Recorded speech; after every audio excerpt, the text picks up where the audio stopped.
안녕하셨습니까? 원더풀 인생 후반전의 파파홍입니다. 납세는 국민의 의무이지만 그렇다고 무작정 세금을 때려맞아 좋을 사람은 아무도 없습니다. 세금을 잘못 신고하면 재산을 가지고 있다는 사실이 재앙으로 돌아옵니다.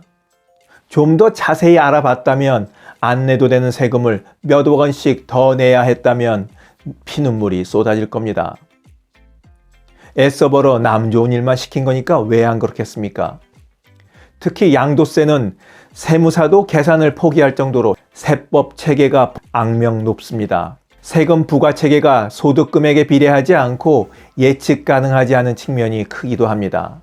그래서 일반 납세자가 비과세 대상인 줄 알고 팔았다가 중과세를 맞으면 세금이 수십 배로 늘어나는 상황이 발생하기도 하는 것이 양도세입니다.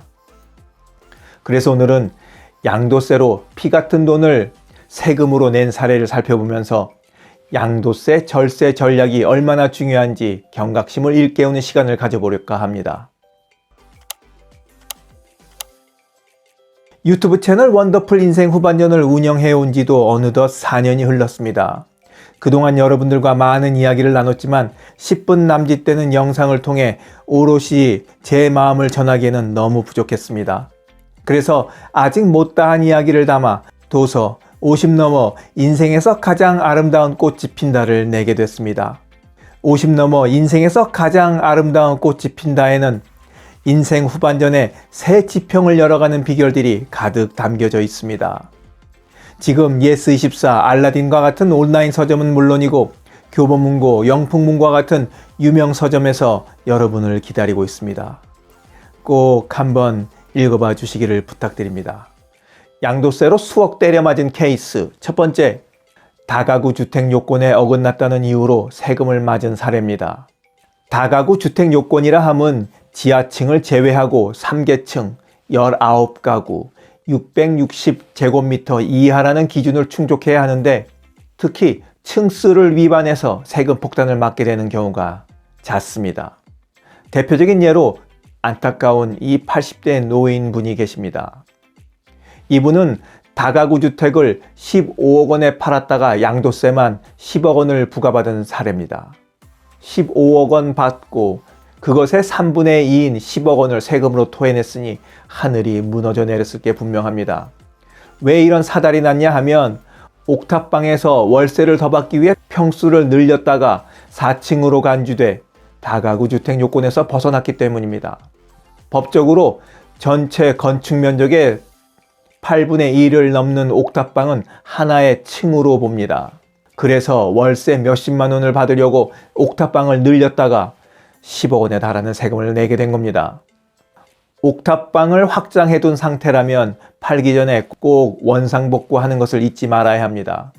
복구하는 과정에서 실질적인 복구가 아니라 눈 가리고 아웅식으로 형식적인 복구만 했다가 걸리면 폭탄 세금을 피할 수 없다는 거 꼭 잊지 마시기 바랍니다. 양도세로 수억 때려맞은 케이스. 두 번째, 오피스텔 과세 사례입니다. 가장 안타까운 과세 사례가 많이 등장하는 것이 바로 오피스텔입니다.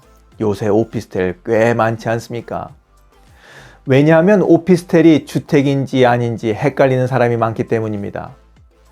오피스텔 중에서도 2020년 8월 이후 분양받은 재산세를 주거용으로 내는 오피스텔의 경우는 주택수에 포함됩니다. 어떤 한 분이 일반 주택과 오피스텔 한 채를 보유하고 있었어요. 자, 이 중에 주택을 팔게 됩니다. 45억 원의 주택을 양도하고 오피스텔 보유로 1가구 2주택으로 양도세 10억 원을 추징받게 됩니다. 일반 사업자로 등록해서 부가가치세를 신고한 오피스텔을 주거용으로 사용한 사실이 세무 공무원에게 적발되었기 때문입니다. 고액 아파트나 오피스텔을 매매하는 경우 세무공무원이 방문조사를 나올 가능성이 크다고 합니다. 주거용으로 사용했다는 사실이 적발되면 주택수에 포함되기 때문에 주거용 오피스텔을 보유하는데 신중해야 한다고 세무사는 조언합니다.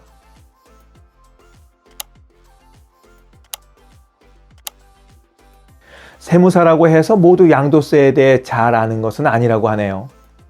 세무사들이 제일 쳐다보기 싫어하는 것이 바로 양도세이기 때문에 세무사를 선택하실 때도 양도세를 전문적으로 다루는 세무사를 찾아보는 것이 현명한 방법이라고 세무사들이 얘기를 합니다. 영상을 보신 모든 분들이 집 팔 때 양도세에 두드려 맞지 않기를 바라면서 오늘 이야기 마치도록 하겠습니다. 원더풀 인생 후반전이었습니다. 감사합니다. 자랑질, 지적질, 아는 채, 있는 채 하는 사람들에게 지치셨죠? 상대방의 얘기 경청하고 익은 벼처럼 겸손한 사람들이 모인 곳이 있습니다. 바로 네이버 카페 실버들의 전성시대입니다. 너무 가깝지도 너무 멀지도 않은 친구가 필요하다면 네이버 카페 실버들의 전성시대로 오시면 됩니다. 아래 댓글란 맨 위에 초대글을 올려놓을 테니까 클릭하고 들어오시면 아주 간단하게 회원가입이 됩니다.